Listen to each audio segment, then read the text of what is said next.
Assalamualaikum warahmatullahi wabarakatuh.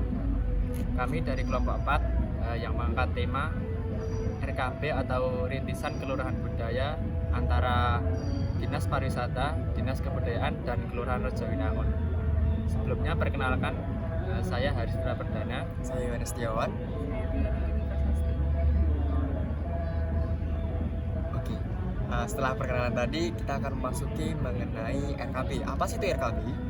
Jadi RKB sendiri yang memiliki kepanjangan arti yaitu Rintisan Kelurahan Budaya adalah satu produk dari Dinas Kebudayaan Kota Jogja, yang mana itu mirip persis dengan kampung wisata yang hasil produk daripada Dinas Pariwisata. Dan kemudian kenapa kami mengambil tema atau kegiatan ini yaitu RKB? Karena yang pertama, RKB sendiri masih belum terekspos atau tereksplor dengan baik. Dan kemudian setelah kami melakukan sesi wawancara dengan dua kedinasan yang memang keduanya memiliki fungsi dan juga misi yang berbeda, kami mengetahui bahwa ternyata RKB dan kemudian juga kampung wisata itu memiliki dua hubungan yang berbeda. Namun pada kenyataannya, pada praktisnya, tindak komersial ataupun juga untuk memanfaatkan keekonomisannya itu mereka dari kampung wisata dan juga kelurahan budaya bekerja sama untuk bekerja sama untuk menghibur ataupun juga melakukan suatu kegiatan pariwisata kepada wisatawan, misalnya dalam bentuk outbound ataupun juga jalan-jalan di Rejowinangun. Kami mengambil sampel. Kenapa kami mengambil sampel Rejowinangun? Karena kami telah memiliki hubungan dengan kampung wisata Rejowinangun sebelum untuk kegiatan untuk tugas akhir kami pada semester 1 ini. Dan kemudian pada saat kami melakukan wawancara dengan 3 pihak, dari 2 pihak lainnya bisa diwawancarai dengan baik. Cuman untuk di pihak terakhir dari ketua RKB-nya Rejowinangun, kami memiliki satu miskomunikasi di mana pada hari H kami ternyata menempati atau juga menunggu di tempat yang salah, dan ternyata memang dari pihak RKB-nya sendiri, ketua pelaksananya memiliki kegiatan yang lain, dan seperti itu. Oke, jadi jika masih ada kebingungan apa sih sinergitasnya antara RKB dan juga dan juga Dinas Pariwisata, pada praktisnya saya menjelaskan kembali, pada praktisnya RKB bersinergitas dengan kampung wisata untuk melakukan yang namanya kegiatan wisata seperti itu. Oke, untuk sesi wawancara kami dengan Dinas Pariwisata dan juga Dinas Kebudayaan ada pada video setelah ini. Sekian.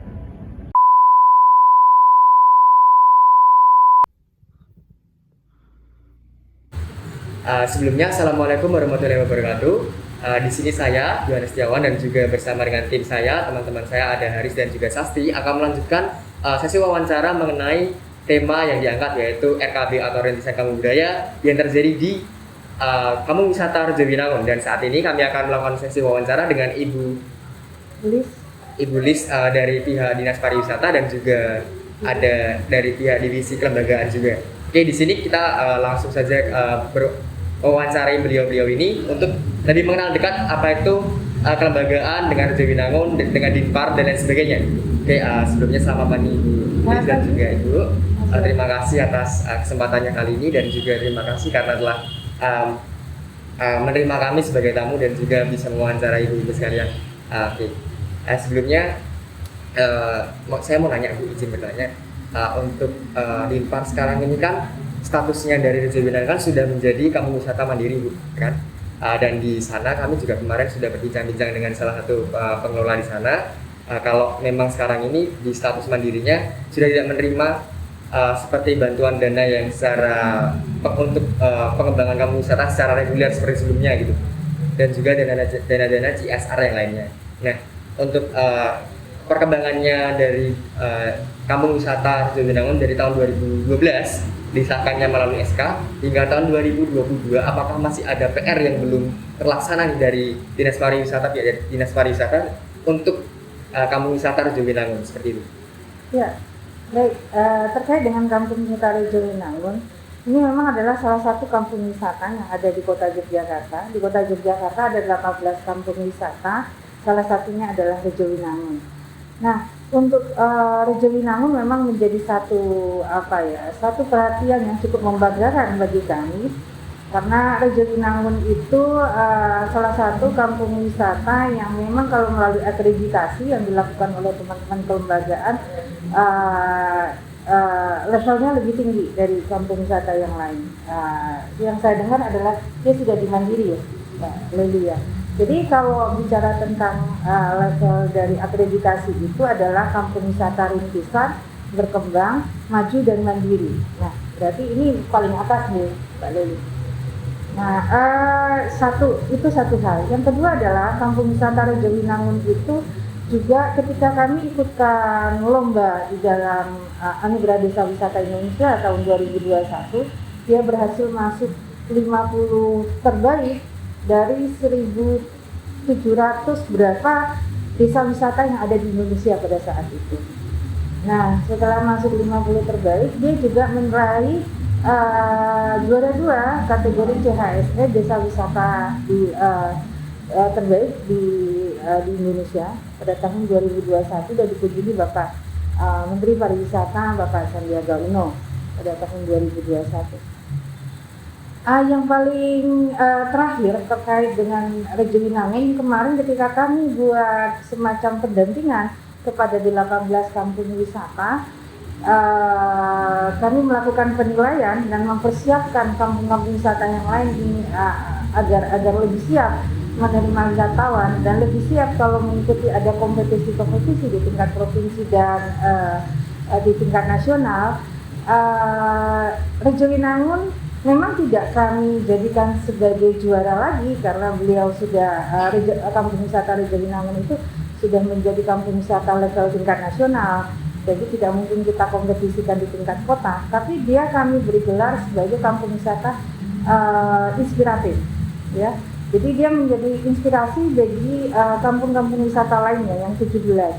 Karena apa? Sebenarnya kampung wisata kita itu kan basisnya kan bukan basis terkait dengan wisata alam, karena kita nggak punya alam yang bisa kita tunjukkan menjadi sebuah daya tarik wisata. Kota Yogyakarta ini kan berada di kota yang luasnya 32,5 km persegi. Jadi yang kita dorong di kampung-kampung wisata ini adalah kekuatan yang asli yang ada di dalam kampung itu sendiri, yaitu kekuatan budayanya.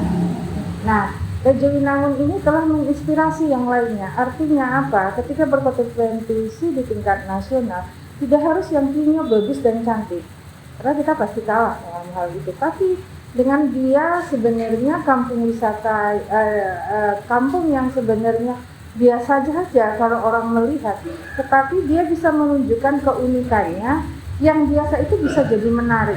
Nah, ini yang mungkin menjadi kekuatannya Rejowinangun untuk didatangi oleh para wisatawan. Dia berhasil memberdayakan masyarakatnya, bisa membentuk klaster-klaster di setiap kampungnya dengan kekuatan-kekuatan yang ada. Ada klaster agro, jadi itu bagaimana percontohan masyarakat di perkotaan bisa membuat lahan pertanian yang memang itu menarik, karena kan lahan terbatas tapi mereka bisa. Juga ada klaster, mungkin juga cerita Pak Untung ya ketuanya. Ada klaster herbal. Yeah. Mereka menanam tanaman-tanaman herbal, terus juga mereka menyajikan atraksi bagaimana mengolah jamu, langsung diproduksi, langsung dinikmati.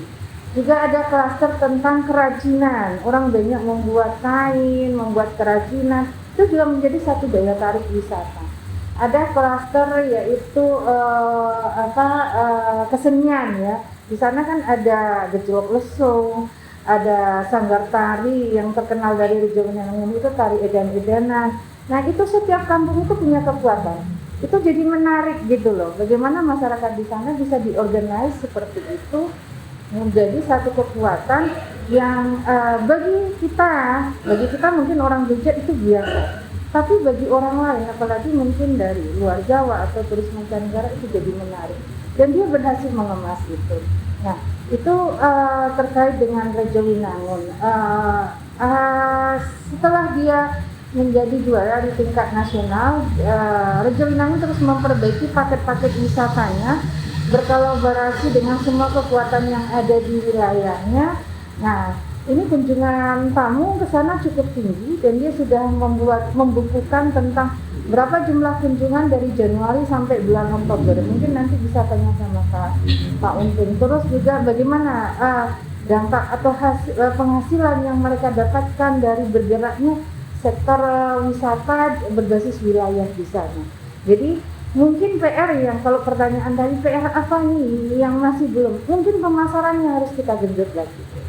Ya harus ini memang kita kita carikan solusi yang paling tepat. Tapi saya kira ini sudah mulai bagus, sudah jalan. Nah ini kita lagi mencari strategi baru bagaimana memasarkan lebih, tidak hanya Rejo Winangun tapi kampung wisata yang lain. Gitu. Berarti PR yang masih harus lebih diutamakan lagi itu adalah tentang pemasaran. Ya, promosi ya. Iya, pariwisata itu bicara tentang pemasaran. Ya. Karena pemasaran itu ujung tombak semua sektor gitu ya, Bu. Ya. Oke. Kalau gitu Bu, ada pertanyaan? Oke. Kalau gitu Bu, saya masih mau nanya lagi Bu. Kalau tadi kan sudah tentang PR yang masih belum dilaksanakan gitu Bu. Kalau sekarang Rejo Winangun sudah mandiri, apakah dalam 10 tahun itu sudah pas atau terlalu cepat atau memang masih harusnya kurang lagi nih untuk masa jenjang waktunya dia mendapatkan title-nya dia sebagai mandiri gitu? Monggo Mbak Leli. Oke, untuk mendapatkan kriteria mandiri tentunya sudah ada instrumen yang kita ujikan ya. Jadi itu sudah sesuai. Tidak bukan masalah waktunya, tapi masalah kesiapannya. Jadi bisa jadi kayak sekarang kita ada kampung wisata yang baru tahun 2021 itu Jiwangan ya, Mbak Lis ya, Kali Gajah Wong. Ketika nanti mereka bersiap, ketika mereka ini setelah 3 tahun kita nilai kemarin mereka masih belum di mandiri tapi juga tidak di rintisan. Nah, ketika mereka sudah siap bukan masalah waktunya tapi masalah kesiapan masyarakatnya. Ketika kita menilai masing-masing instrumen itu kita lihat sudah ada kriterianya dan kriteria itu juga berdasarkan aturan dari kementerian. Nanti kita lihat kalau memang dia sudah masuk, berarti dia sudah mandiri. Apakah dia akan bertahan di mandiri? Belum tentu. Nanti kita secara rutin, nanti secara berkala kita akan melakukan akreditasi lagi. Nah, karena ini adalah sebuah pengelola pariwisata dan komunitas, adalah dari masyarakat tentunya akan ada up and down. Ketika masyarakat itu mampu dan terus-menerus melakukan penanggulangan keberlanjutan, mungkin dia akan terus seperti itu. Tapi kadang kan di masyarakat mungkin masalah regenerasi, mungkin masalah kondisi yang berubah. Nah, itu bisa membuat nanti dia bisa jadi yang tadinya bagus, kemudian turun. Itu juga sangat dimungkinkan. Walaupun tentu kami dari pemerintah akan terus mendorong mereka atau kita akan terus mendampingi mereka supaya mereka nggak turun. Jadi kita pasti akan kita alert lah, kita ingatkan, loh kok sekarang gini, ayo dibenahi, masih seperti itu. Seperti apa sih yang dinilai? Tentu saja dari administrasi. Kita nggak bisa pungkiri, sebuah penilaian itu nggak bisa dilepaskan dari administrasi. Syarat-syarat administrasi itu harus lengkap. Dan Rejo Winangun memang lengkap. Dari surat keputusannya, dari kepengurusannya, dari bisnis prosesnya, dari SOP-nya, mereka punya semua. Kemudian fakta di lapangannya, seperti tadi yang dulu disampaikan, kunjungannya juga meningkat, pembukuan terkait kunjungan baik itu data tamu maupun pengelolaan keuangannya juga ada. Kemudian mereka terus mengembangkan paket wisatanya. Dan satu lagi, secara kelembagaan, Rejo Winangun ini perlu kami apresiasi, mereka mampu berkolaborasi dengan pihak swasta. Mungkin sudah wawancara dengan mereka ya, kalau mereka itu juga punya beberapa kerjasama dengan bisnis, dengan lembaga bisnis, dengan lembaga swasta. Belum. Mereka sepertinya ada kaitannya menitipkan produk, kemudian memagangkan di hotel atau di bisnis yang ada di sekitar sana. Nah, mereka sudah itu, kemudian hubungan mereka dengan pemangku wilayah juga baik, hubungan mereka dengan stakeholder juga baik. Itu sangat mendukung kinerja kampung wisata. Jadi bukan masalah waktunya dengan daerah lokal. Jadi mereka sudah kayak istilahnya sudah berusaha membangun pentaholiknya mereka ya. Nah, jadi itu juga mungkin salah satu kekuatan Rejowinangun kenapa 2021 dia bisa masuk di ASI, kemudian 2007 dalam setahun ini juga tingkat kunjungannya sangat meningkat, kemudian ada efek ekonominya mulai terasa ke masyarakat gitu ya Bu Lis ya. Gitu. Jadi bukan masalah mampu, masalah kesiapan, dan yang menjadi tantangan berikutnya adalah keberlanjutan. Masalah keberlanjutan ini beberapa waktu lalu kami mengadakan pemilihan Mas dan Mbak Kampung Wisata. Itu adalah cara kami untuk mengajak kaum muda untuk memahami bahwa ada loh kampung wisata. Tidak semua kaum muda tahu kalau ada kampung wisata. Apalagi tadi kuncinya adalah pemasaran, mungkin pemasarannya kurang. Kita merekrut kaum muda supaya mereka bisa memasarkan dengan gayanya kepada kaum muda. Nah, selain itu juga supaya mereka tertarik dan mereka lebih memahami. Syaratnya adalah harus yang tinggal di situ. Karena kita berharap dengan mereka menjadi duta promosi kampung wisata, mereka juga mau terlibat dalam kegiatan-kegiatan dan nantinya mereka bisa mandegani di sana. Karena kan biasanya anak-anak Jogja kadang sebagian besar ingin bekerja di luar Jogja, atau mungkin hanya menjadikan kampung wisata ini hanya kegiatan sementara saja. Nah, itu ada salah satu upaya kita kemarin dengan kegiatan Mas Jaga, dan kami apresiasi dari Rejowinangun itu pesertanya paling banyak. Kan itu masing-masing kampung ya. Nah, dari Rejowinangun ini paling banyak. Dari 16 yang mendaftar, 11 yang akhirnya ikut bertanding. Sementara di kampung lain mungkin separuhnya. Seperti itu, Mas. Ibu. Terima kasih. Berarti memang regenerasi di setiap kampung wisata dan juga keberlanjutan memang setelah mendapatkan akreditasinya untuk menjaga posisinya saat ini atau bahkan mengembangkan lebih lanjut, itu adalah salah satu misi dari kampung wisata masing-masing seperti itu ya Bu ya. Sekarang Bu, saya kan kemarin beberapa saat lalu juga membaca tentang artikel dan juga beberapa berita-berita bahwa Jogja akan memiliki 17 bibit baru kampung wisata seperti itu. Jadi ada di tahun depan, tahun 2023 akan ada 17 tambahan, kalau tidak salah 17 atau 13 kampung wisata baru tambahan seperti itu. Saat ini ada 18 kampung wisata. Iya. Dan kami masih memiliki 13 embrional. Embrional ini semacam ya, itu bahasa kami, semacam calon kampung wisata. Mereka punya minat, punya keinginan untuk bisa membentuk kampung wisata. Tapi karena masih embrio, masih kita dampingi. Dari embrio ini, sepertinya 6 yang sudah siap untuk kita dampingi selanjutnya, untuk kita proses menjadi kampung wisata. 7 lainnya gimana? 7 lainnya belum.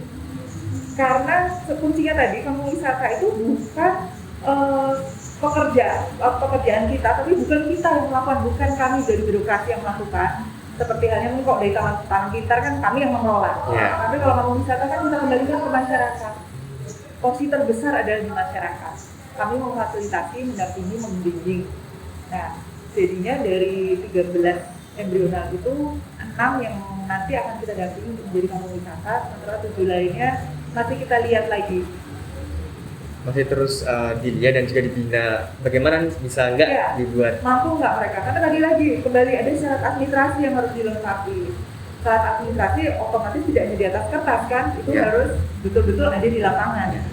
Secara fakta memang ada seperti ini ya Bu. Oke. Kemudian selanjutnya Bu, untuk sekarang kan memang masa-masa pemulihan dari dampak dari coronavirus gitu kan ya Bu ya, tentang secara ekonomi, sosial, budaya dan sebagainya Bu, yang memang terdampak selama 2,5 tahun mungkin bisa lebih hingga saat ini. Itu kan masih ada banyak sektor-sektor yang padam seperti itu Bu, dan salah satunya waktu seperti yang dapat kita lihat sendiri, waktu pertama kali corona datang, sektor pariwisata yang paling terdampak hingga 0 seperti itu kan Bu. Nah, tahun 2023 ada juga isu nih tentang adanya krisis ekonomi seperti itu. Dan apakah bisa di bidang pariwisata ini bertahan untuk tahun 2023 melewati dan kemudian bisa survive untuk di tahun 2024 seperti itu? Ya, jadi gini, kita sudah diuji ya di tahun 2020 ketika pandemi sudah masuk, sebenarnya 2019 tapi kan belum berpengaruh pada kita. Di 2020 Januari Februari wisatawan masih ada ya. Begitu Maret kan kita sudah ada kebijakannya untuk membatasi kunjungan, terus juga menghindari kerumunan dan segala macam, itu sangat terasa. Jadi tahun 2019 jumlah kunjungan wisatawan di kota Yogyakarta itu dari Januari sampai Desember itu 4.300.000, 4.300.000 sekian lah jumlah wisatawan. Nah di tahun 2020 itu turun 1.300.000. Jadi itu hampir tinggal berapa? Seperempatnya ya. Seperempat. Nah di tahun 2021 saya agak lupa jumlahnya berapa. Nanti saya cek lagi. Tapi dia nggak nyampe 2 juta tahun 2021. Jadi kita kan waktu itu kan sudah ada tentang kebijakan PPKM ya. Kita naik turunnya level 3, level 2. Nah, sampai sekarang kita masih di PPKM juga level 1 gitu. Tapi mungkin agak dilonggarkan. Nah, sekarang jumlah wisatawan kita sampai bulan Oktober dari Januari sampai Oktober di tahun 2022 ini itu sudah mencapai 6,1 juta. Itu udah melebihi ketika sebelum pandemi dulu ya. Jadi apa sih sebenarnya kekuatan di Jogja gitu. Pada saat pandemi memang sektor pariwisata paling terdampak, tapi kami masih agak diuntungkan dengan teman kami yang di Bali ya. Bali itu sangat terasa sekali jumlah wisatawannya anjlok benar di tahun 2020-2021, tapi Yogyakarta itu masih tertolong karena apa? Kekuatan kita itu adalah wisatawan lokal. Jadi kalau sebelum pandemi itu lokal itu 80%, kira-kira seperti itu. Pastinya saya juga nggak punya angka pastinya. Wisatawan mancanegaranya mungkin kira-kira 20%. Nah itu mungkin kebalikan dengan teman-teman kami di Bali ya. Tapi pada saat pandemi kita ketolong dengan wisatawan lokal yang cukup banyak yang tetap hadir di kota Yogyakarta dengan juga diuntungkan posisi kita kota Yogyakarta itu berada di tengah. Sekarang tol ada. Dari Jakarta ke Jogja orang datang itu cukup 7 jam, 8 jam sudah sampai. Dari Surabaya itu 4 jam. Orang nggak perlu naik pesawat. Dan tren wisatawan pada saat itu kan adalah wisatawan dalam bentuk grup kecil, family. Orang naik kendaraan pribadi, tidak tourism, tidak pakai bus. Jadi banyak wisatawan-wisatawan yang masih dalam grup family yang datang pada saat itu.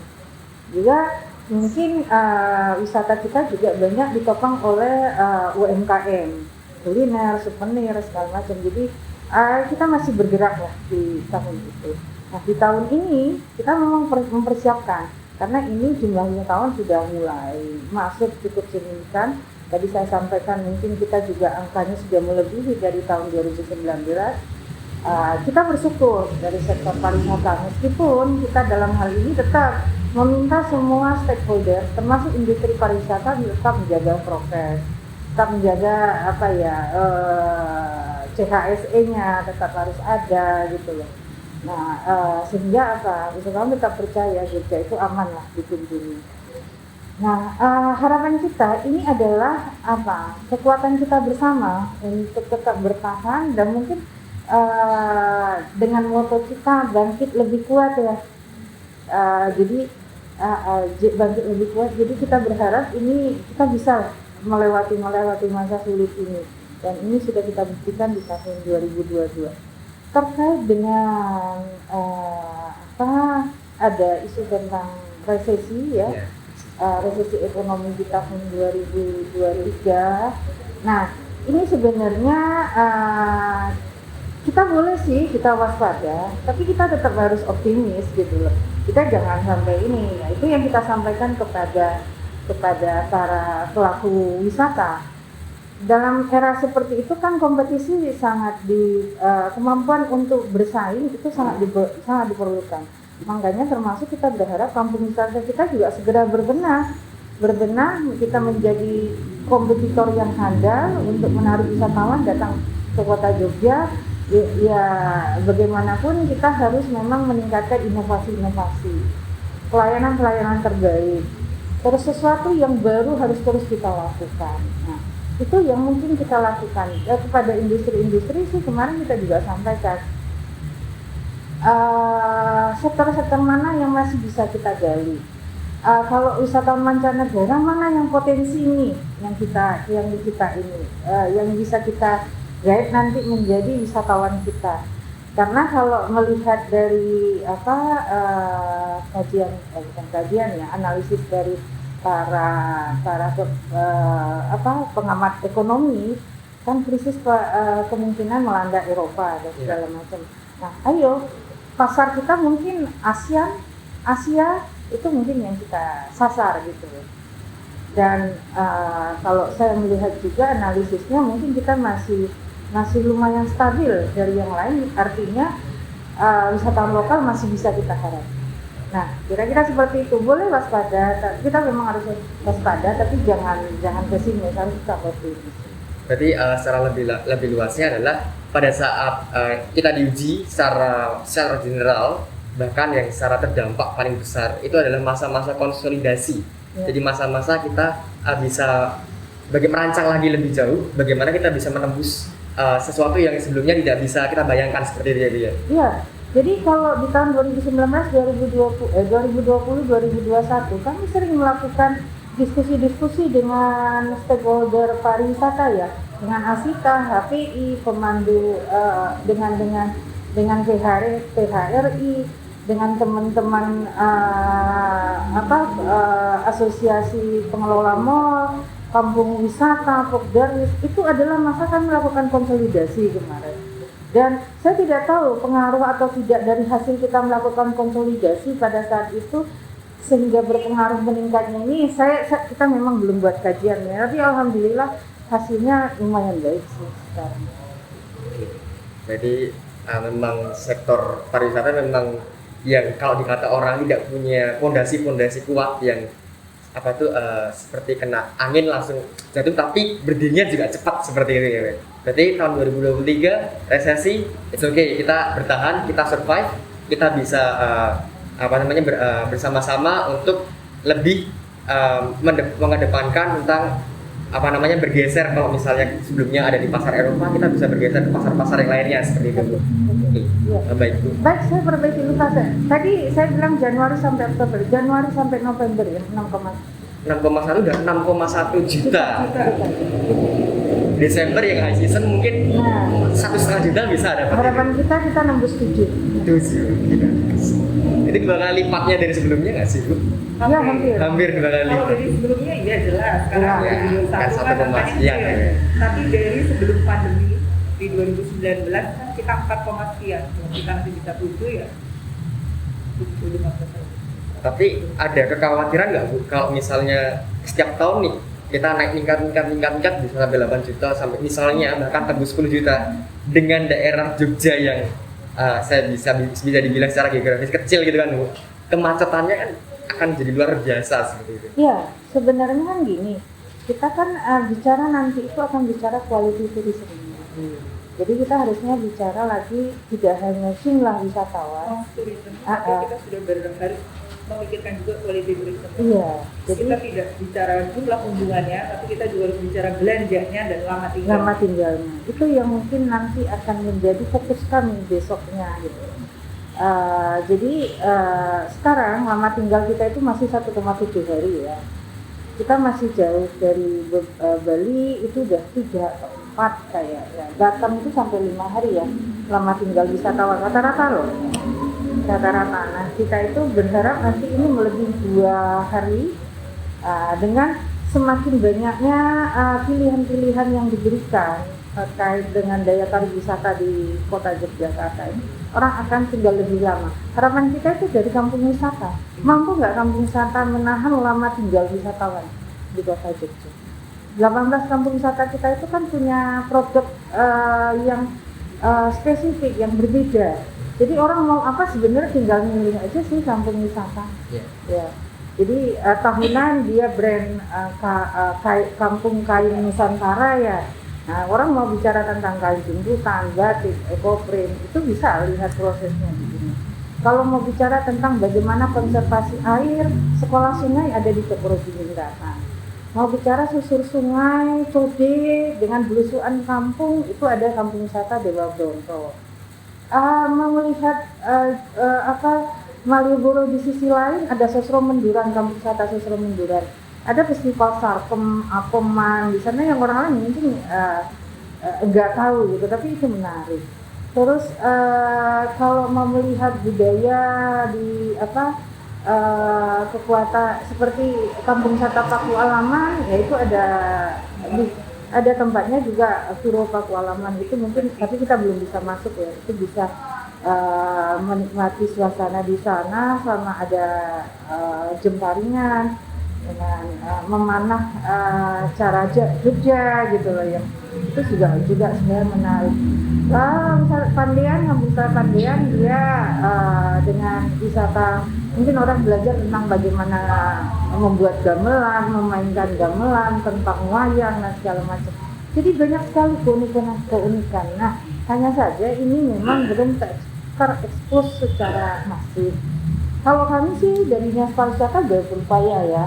Hanya memang ini persoalan juga di kampung-kampung wisata, seagresif mana mereka membangun kampungnya, konsolidasi di dalam, memperkuat kelembagaannya, menciptakan produk-produk diversifikasi yang berbeda dari yang lain, menjual keunikan itu, membuat kekuatannya menjadi lebih kuat. Jadi memang sekarang ini memang dengan sebanyak itu dan meningkatnya wisatawan yang datang ke Jogja memang sangat diinginkan atau diharapkan bahwa kampung wisata itu bisa menjadi penyerap para wisatawan seperti itu, nggak cuma hanya dari pihak swasta saja seperti itu. Jangan hanya menunjuk di Malioboro. Iya, cuma jantungnya Malioboro Jogja seperti itu. Tapi kan di belakang dari Malioboro ada kampung wisata seperti yang disebutkan, ada yang di sisi selatan, ada di sisi utara, bahkan di luar kota Jogja. DIY sendiri itu punya banyak sekali desa wisata seperti itu. Betul. Ada 60-an ya. Silakan berwisata ke kabupaten lain, di Jogja, belanjanya di Jogja. Jadi kalau 18 mau dikeliling, katakanlah 5 aja dikelilingin itu udah 2 hari nggak selesai gitu. Jadi lama tinggal akan tercapai gitu. Ya berarti, tapi paketnya yang se-18-18-nya itu sebenarnya saya belum pernah denger itu banyak banget itu. Oh iya, minta sama Regina, mungkin dia punya 5-6 paket kayaknya. Purbayan punya 9 paket. Nah, nanti makanya explore. Kemarin itu vokasi Fakultas Ekonomi Bisnis itu melakukan kerjasama dengan 10 kampung wisata, mereka bikin video konten. Setiap kelompok itu datang 13 anak tuh explore kampungnya, terus mereka bikin konten video keren banget.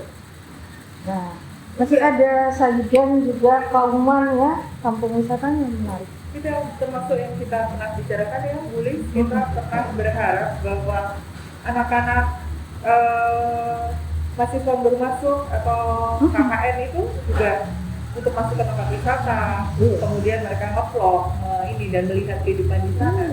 Jadi kalau bisa mencari hotel di Jogja susah, ada homestay kok di kampung wisata. Dan belajar tentang budaya dan perilaku masyarakat ya. Kayak di Powinatan itu dulu kan sering dikunjungi turis-turis dari Eropa, terutama dari Yugoslavia. Yang mereka sebut, Cekoslovakia ya. Ya, itu yang mereka sebutkan itu apa? Kebiasaannya masyarakat di sana. Kalau ada mantenan, mereka ajak tuh turis ikut seperti apa mantenan. Ada yang keseripahan, nah, itu jadi menarik dan datang terus itu tamunya gitu. Bagi kita itu biasa, tapi bagi orang lain itu menarik. Ya, yang di dalam kotanya sendiri Mas merasa kurang, ya kenapa sih kayak gini? Cuman gitu aja gitu. Mungkin tapi yang dari luar-luar, yang dari luar Jawa yang memang nggak tahu tentang budayaan, misalnya tabu gamelan, jatilan dan sebagainya, itu memang jadi seperti unik banget ya, Bu ya. Seperti jika kita melihat kebudayaan lompat batu nias. Betul, dia lihat tari piring di Sumatera Barat, injak-injak piring pecah, gini dah. Mungkin bagi mereka itu biasa, tapi ya ini saya bilang kita angkatlah kebudayaan lokal kita yang bagi kita itu adalah sebuah keseharian, tapi bagi orang lain itu menarik. Nah, jadi itu tadi kita tetap membangun sebuah pariwisata yang berkelanjutan, yang juga tidak mengabaikan lingkungan. Makanya saya bilang Cokro Diningratang salah satu contohnya itu. Mereka membangun tepi code, tapi mereka bisa membuat pengolahan air sehingga air dari code itu bisa juga untuk menyuplai kebutuhan masyarakat di sana. Mereka bikin air juga untuk itu sepanjang sungai itu tetap hijau, terpelihara cantik, tapi menjadi daya tarik wisata. Belusuan kampung di kampung wisata jadi menarik. Ada tokohnya Bapak Toko di sana. Dia juga sering juga jadi pembicara tingkat nasional dan internasional. Ada pakai sepeda juga, sama kita mau keliling kota Jogja. Ya. Gitu. Oke, sudah? Ada lagi? Cukup? Saya juga sudah ditunggu sama mahasiswa Amikom ini, Pak. Oke, saya tutup ya Bu ya. Ya. Oke, jadi sekian memang sebenarnya Jogja itu memiliki potensi yang luar biasa. Kita masih terus berkembang, terus kita berharap untuk lebih maju lagi, untuk bisa menyerap wisatawan lebih banyak lagi dan juga bisa mengembangkan yang lebih jauh lagi. Nah, sekian wawancara kami dari tim saya dan juga dari pihak perwakilan dari Dinas Pariwisata. Setelah video ini nanti akan ada sesi wawancara dengan Dinas Budaya dan juga kelembagaan yang lainnya. Oke, terima kasih Bu, terima kasih banyak, terima kasih banyak sekali sudah dapat menerima kami sebagai tamu dan juga mewawancarai. Kurang lebihnya seperti itu Bu.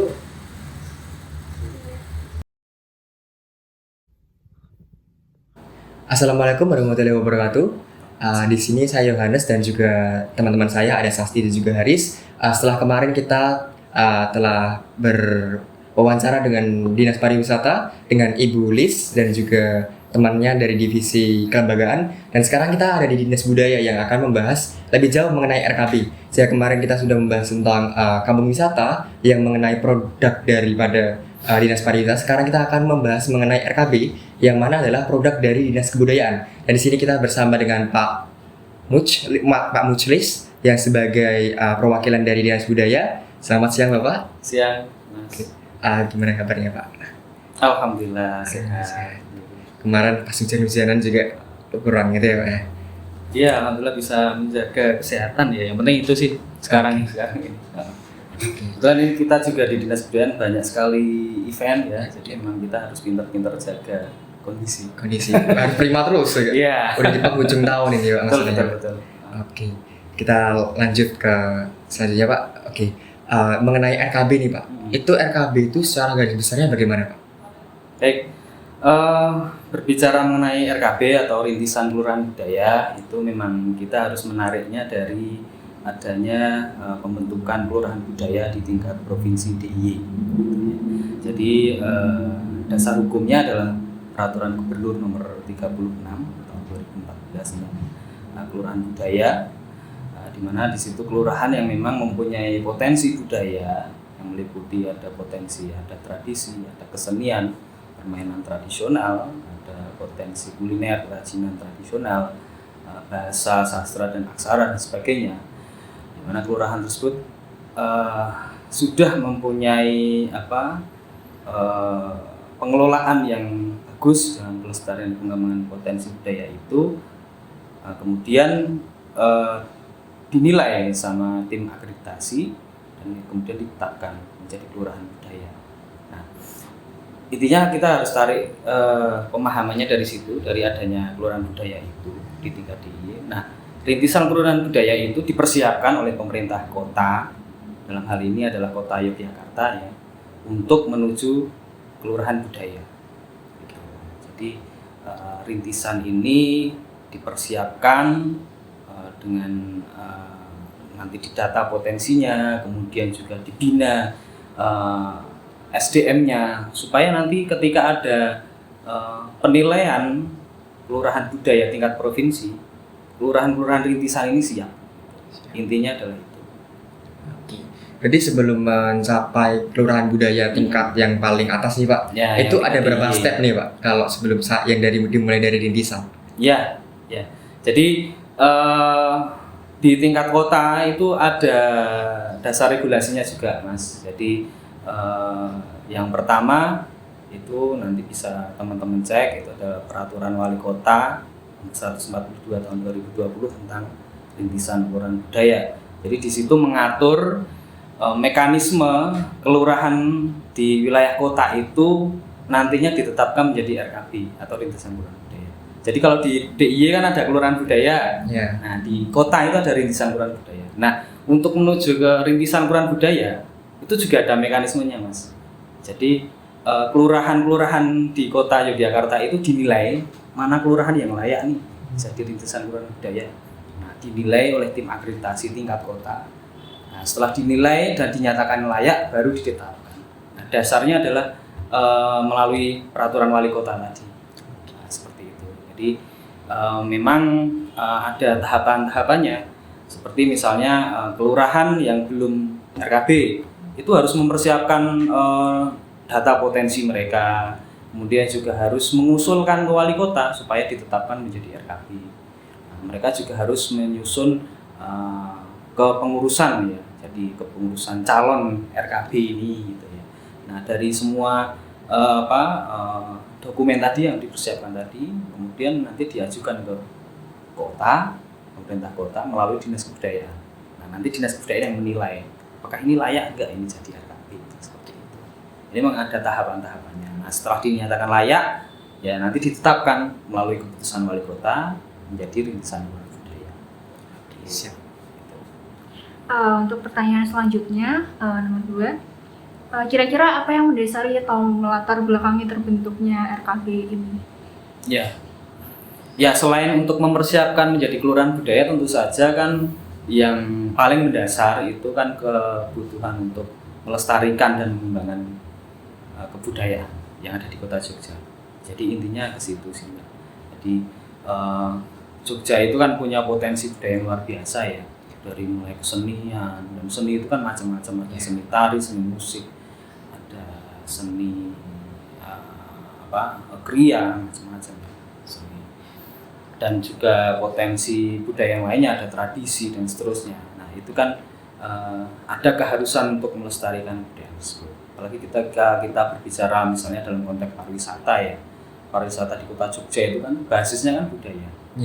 Nah, barangkali kita kalah secara kalau kita bicara tentang spot yang bisa yang alami gitu ya, itu kan kita kalah dengan Gunung Kidul, dengan Kulon Progo begitu ya. Tapi ketika kita berbicara budaya kan sebenarnya Jogja itu kan tempatnya pusat aktivitas kebudayaan semua di Jogja, dan tempat aktivitas kebudayaan itu tidak hanya di pusat kota saja, tetapi menyebar di seluruh kelurahan-kelurahan di kampung-kampung itu. Nah, dasarnya adalah kita harus melestarikan kebudayaan Jogja yang kita punya. Nah, itu makanya dibentuklah rintisan kelurahan budaya dengan harapan nanti kepengurusan dari rintisan kelurahan budaya ini bisa bahu-membahu dengan masyarakat untuk melestarikan dan mengembangkan budaya yang ada. Nah, intinya ke sana. Dan apa sih tujuan dan fungsi dilaksananya RKB ini sendiri? Ya, jadi ketika kita bicara pelestarian itu kan ada banyak tahapan-tahapannya Mas ya. Kita bicara pelestarian itu ada pendataan, lalu juga ada yang namanya pengamanan, ya, inventarisasi potensi dan seterusnya. Jadi kan potensi budaya ini kan menyebar, kadang-kadang juga tidak dipahami oleh masyarakat bahwa itu adalah bagian dari kekayaan budaya kita seperti itu. Nah ini yang kemudian tugas dari atau fungsi dari RKB itu mengingatkan pada masyarakat bahwa kita punya potensi ini loh, kita punya potensi adat, misalnya ada tradisi itu roti kampung misalnya, kita punya potensi misalnya banyak kegiatan ya yang sifatnya itu tradisi ya. Jadi itu mulai ditinggalkan. Nah ini yang tugas dari RKB ini sebenarnya. Lalu juga kita punya potensi kalau di kota Jogja itu kan banyak sanggar-sanggar tari paling banyak, sanggar tari, ada kelompok musik, banyak sekali di Jogja. Paling dominan itu adalah sanggar tari. Tapi kelompok-kelompok yang lainnya, lembaga budaya lainnya kayak misalnya bergodo, nah itu juga banyak juga. Nah sekarang ini di Jogja itu ada lebih dari 200 ya, ratusan sanggar yang ada di Jogja. Nah itu tersebar di wilayah RKB. Nah tugas dari RKB ini kan melakukan pendataan, terus kemudian juga melakukan pembinaan terhadap sanggar-sanggar itu. Di Rejowinangun itu kan banyak sekali sanggar tari, kelompok tari juga Jatilan juga ada. Nah, ini RKB ini kan selain mendata, tentu saja kan mereka juga melakukan pembinaan ya.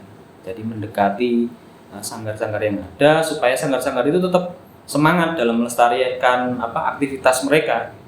Nah, fungsi dan tugasnya seperti itu, Mas. Jadi yang pertama melestarikan, yang kedua mengembangkan. Kalau kita bicara pengembangan ini levelnya sudah agak lebih tinggi ya. Jadi kita punya potensi ini kemudian diolah. Potensi ini mau dimodifikasi seperti apa supaya kontekstual. Lalu setelah kontekstual nanti kita manfaatkan. Jadi komersialis. Betul ya. Jadi kalau kaitannya bicara dengan lagi-lagi kalau kita bicara wisata kan nanti arahnya ke sana ya, untuk pemanfaatan ekonomi untuk masyarakat ya. Jadi RKB tugasnya itu, Mas, fungsi dan tugasnya. Baik, pertanyaan selanjutnya. Saat ini sudah ada berapa kelurahan yang termasuk ke dalam RKB di Kota Yogyakarta? Ya, untuk tahun 2021 ya, itu ada 24 kelurahan budaya ya. Nah, sampai sekarang ya 2022 ini juga masih 24 kelurahan budaya. Tetapi di akhir tahun ini itu ada kemungkinan penambahan ya, karena di tahun ini ada penilaian. Kemarin kita baru saja melakukan penilaian terhadap kelurahan-kelurahan yang belum RKB ya, untuk kita lihat kelayakan mereka untuk jadi RKB. Untuk sementara ini masih 24 kelurahan ya, jadi kemungkinan tahun depan itu ada penambahan ya. Kemudian bagaimana keterlibatan serta peran dari dinas sendiri untuk kegiatan RKB ini yang ada di Rejowinangun? Ya, untuk dinas kebudayaan di dalam skema pembinaan RKB ini adalah berposisi sebagai pembina ya.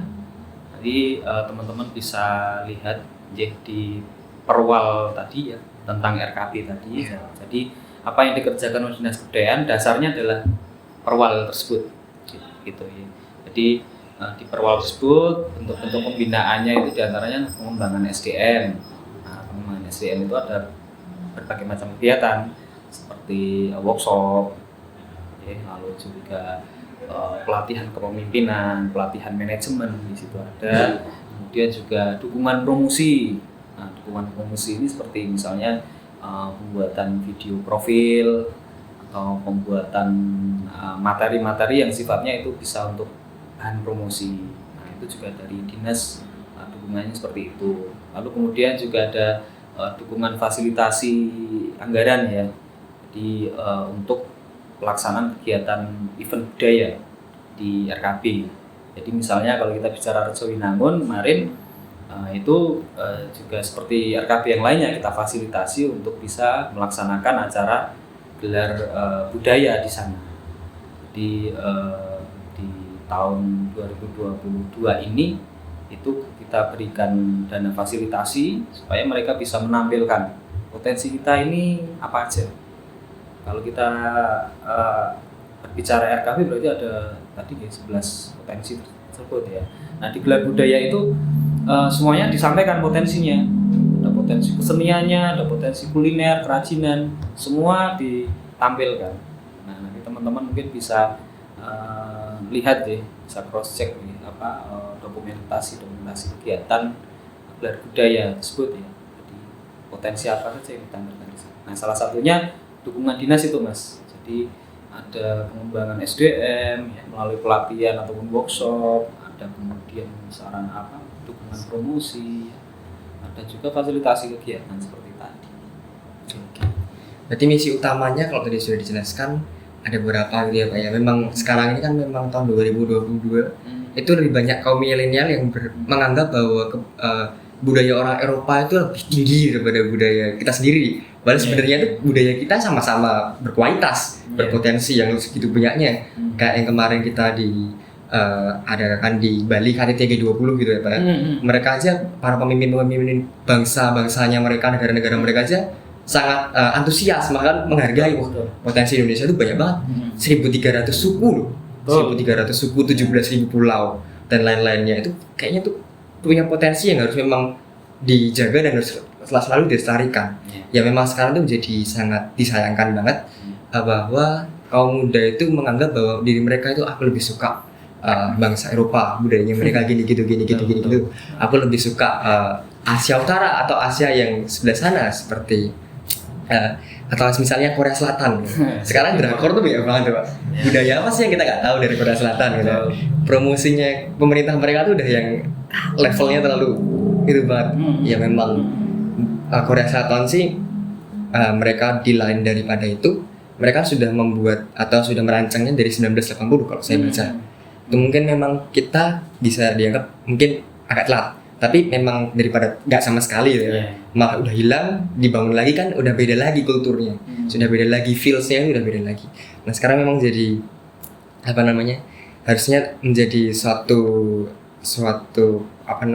patri di dalam anak-anak muda sekarang. Malah saya aja sebenarnya kalau dia ngomongin suka mana antara budaya sendiri atau budaya luar. Kalau sekarang ini saya sendiri itu baru ceritanya tuh gemar atau kayak jatuh cinta sama Pulau Sulawesi seperti itu. Kayak ya karena saya sendiri pun kurang mengulik lebih jauh lagi sebenarnya dari potensi daerah saya sendiri aja saya nggak tahu. Masa saya udah kesang-kesang sama yang di luar sana gitu kan, kayak ya ampun apa adanya diri saya gitu. Ya memang seperti itulah sekarang kami. Ya memang tujuannya ke arah sana ya Mas ya. Jadi tujuannya adalah memang menyadarkan masyarakat bahwa kita punya sesuatu, yaitu budaya itu. Jadi budaya ini adalah bisa dikatakan sumber daya yang resources yang memang besar sekali potensinya yang bisa kita manfaatkan, kita kembangkan. Ya kalau kita bicara pariwisata, kota Jogja misalnya, Jogja tanpa kekayaan budayanya yang apa gitu ya. Jogja, iya.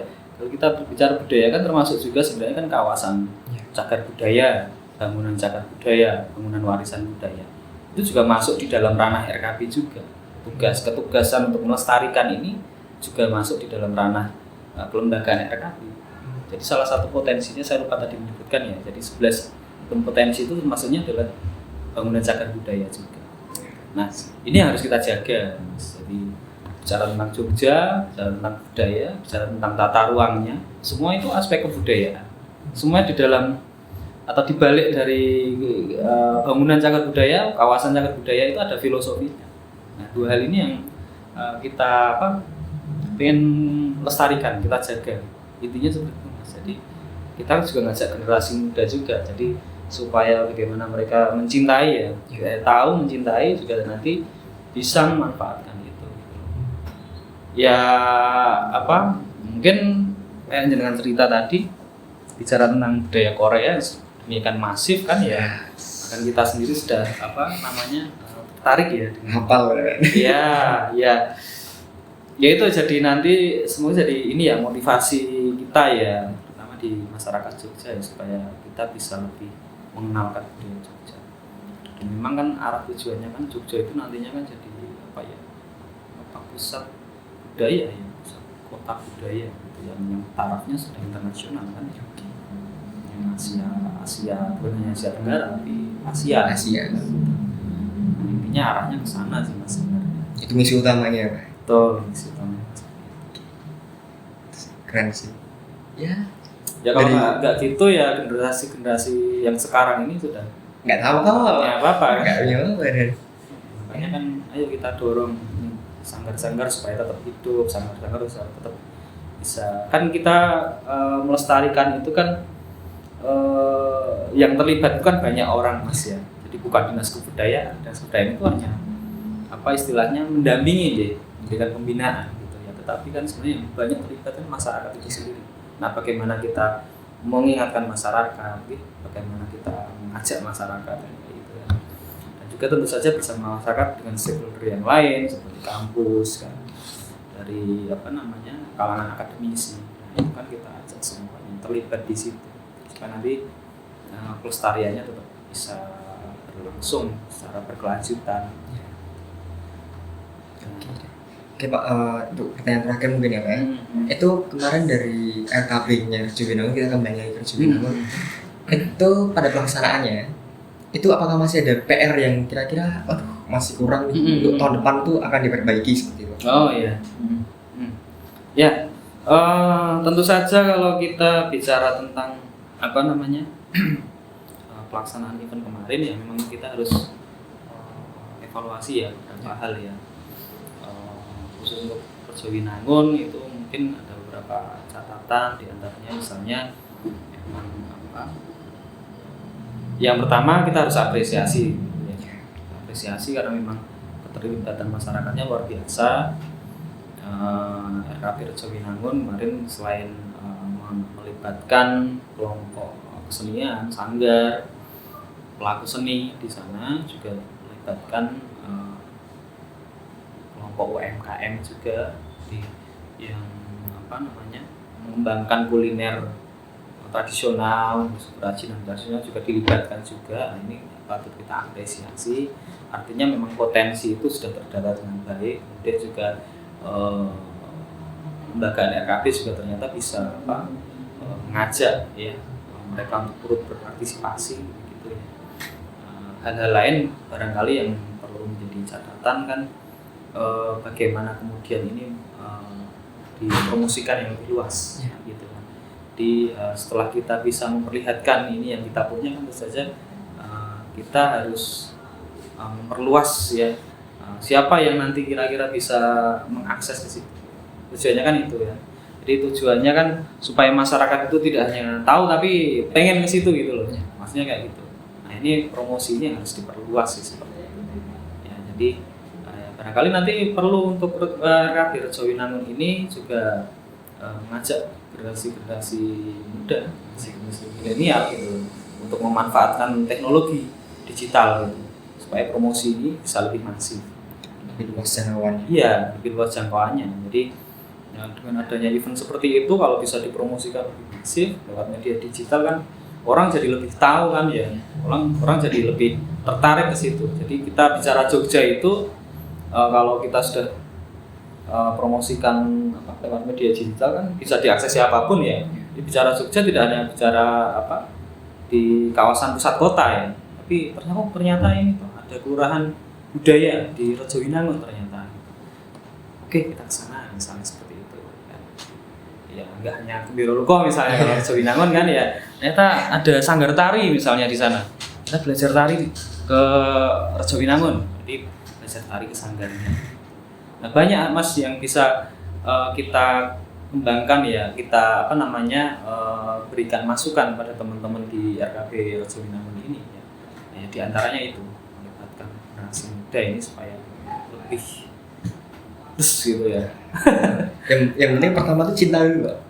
Betul Ya, cinta dulu ya. Anak SD sekarang kalau saya lihat tuh pulang sekolah pegangannya tuh antara HP, komputer, ya yang gitu-gitu aja. Iya. Kayaknya kalau anak-anak ini kalau diajak buat nari-nari gitu sambil main-main jetilan atau main apalah gitu, ya itu lebih bermanfaat gitu Pak. Secara potensinya mereka punya banyak waktu luang gitu. Iya. Sebenarnya kalau kita bicara tentang yang terlibat di acara Gelar Budaya kemarin di Rejowinangun itu banyak sekali anak-anak usia yang masih kecil-kecil, jadi masih SD, SMP itu semua ada terlibat di situ. Jadi menampilkan menampilkan kepiawaian mereka menari. Ada juga kan yang terkenal di Rejowinangun ada Dalang Cilik kan, udah terkenal secara nasional juga tuh. Ada Mas Albi itu udah terkenal nasional juga gitu. Udah pernah diundang di TV nasional kalau tidak salah. Nah, tetapi kan itu kan tidak banyak ya. Artinya kan memang harus ya, kalau lebih banyak lagi kan lebih bagus ya yang diikut sertakan di situ. Oh, barangkali mungkin ada nih anak muda yang memang tidak secara tidak langsung senang ke seninya itu mungkin seperti itu. Tapi kan kemudian bisa dilibatkan ya karena suka gadgetnya itu kan. Nah, ini kan bisa nih teman-teman di Rejowinangun yang memang sangat senang medsos, itu dimanfaatkan aja untuk promosi seperti itu, untuk membuat konten kan gitu loh. Nah, itu loh yang seperti itu yang mungkin perlu perlu pemahaman dari teman-teman di RKB ya. Jadi nggak hanya yang seneng nari aja nih dia, yang lainnya anak muda ini yang seneng digital ini Jadi dimanfaatkan juga. Iya, buat konten kayak gitu kan, bisa kan.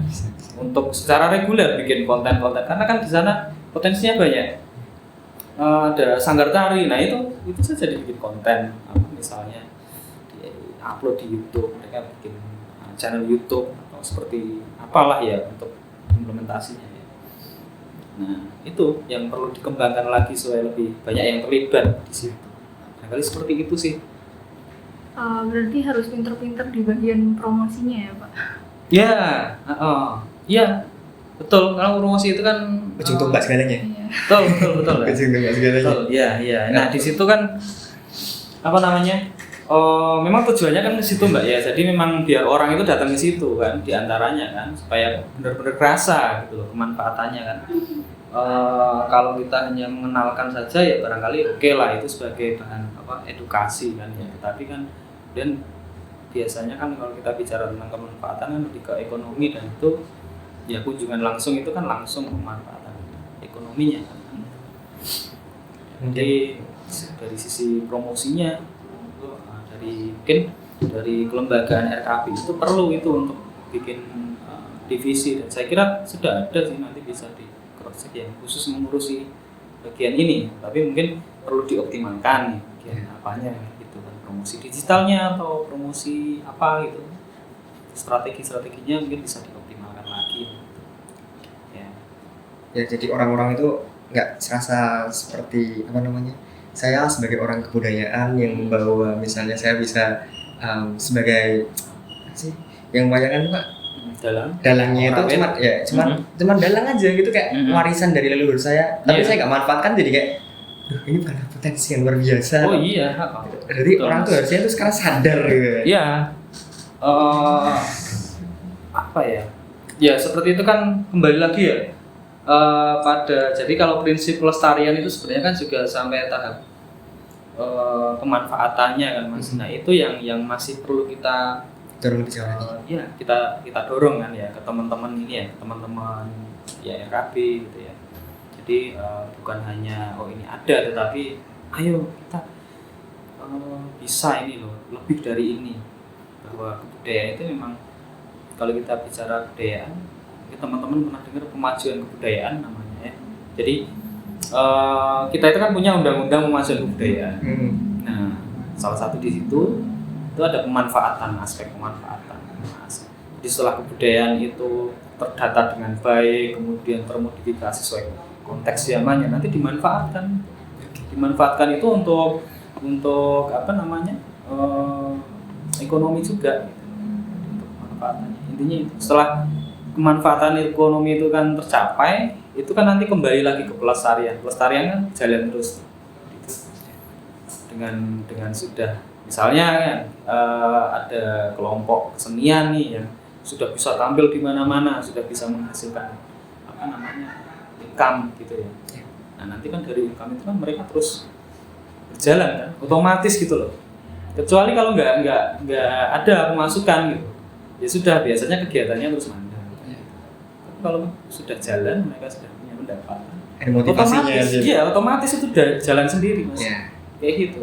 Ini muter terus, nanti pelestarian itu jalan. Pelestarian itu siklus gitu ya. Harapannya seperti itu sebenarnya. Jangan jadi harapan Pak.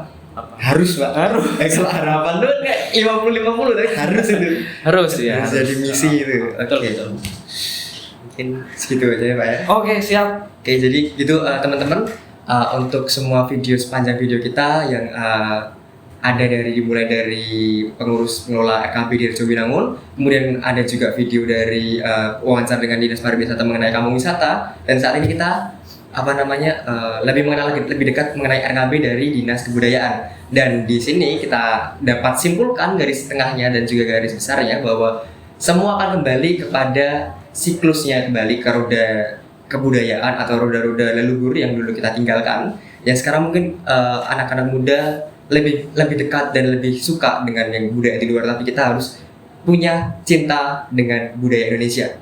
Demikian video dari kami bertiga, teman-teman saya, ada saya Yohanes, ada Sasti dan juga Haris. Kami mohon pamit. Sekian, terima kasih. Wassalamualaikum warahmatullahi wabarakatuh.